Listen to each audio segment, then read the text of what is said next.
Joy at Work: The Life-Changing Magic of Organizing Your Working Life. By Marie Kondo, author.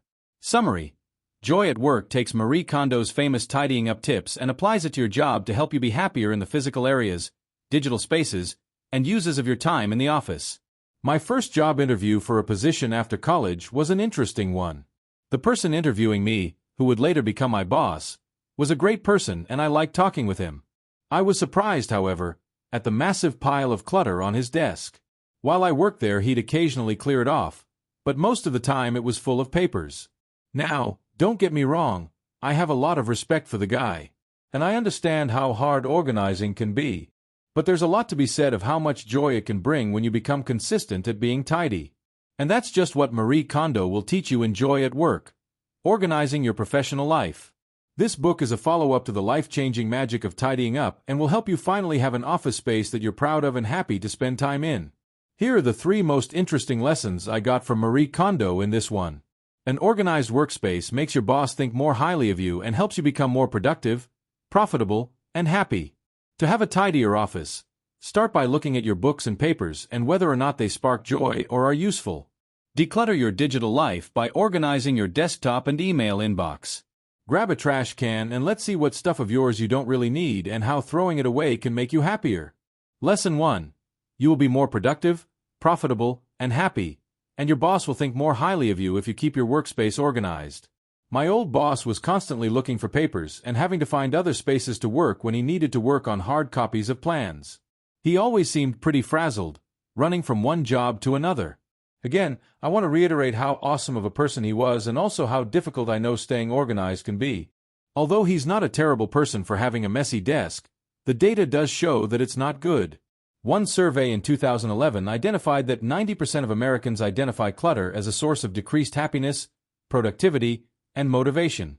And if that's not enough to convince you, think about all the lost productivity from the added-up hours of looking for important documents or supplies. Estimates put the total time lost from this searching for stuff at about an entire work week each year. That's not just hours either. It adds up to roughly $89 billion in lost profits. In other words, you're going to be happier, more productive, and more profitable if you'll learn how to clean up your workspace. It's also one great way to impress your boss. Management generally thinks more highly of people that keep their workspace neat. This has the power to make you even more productive, creating a positive loop of success. All these reasons are good, but if you tidy up because someone tells you to, it's not going to stick. You need to recognize that a clean workspace has the power to be a place that is where your goals and dreams become reality. Lesson 2. First, look at each of your books and papers and keep them only if they spark joy or are useful. Alright, now that you've got the motivation, it's time to get in and get your hands dirty. Or clean. This process involves getting rid of things that don't fit into at least one of these 3 divisions. Immediate joy, functional joy, future joy.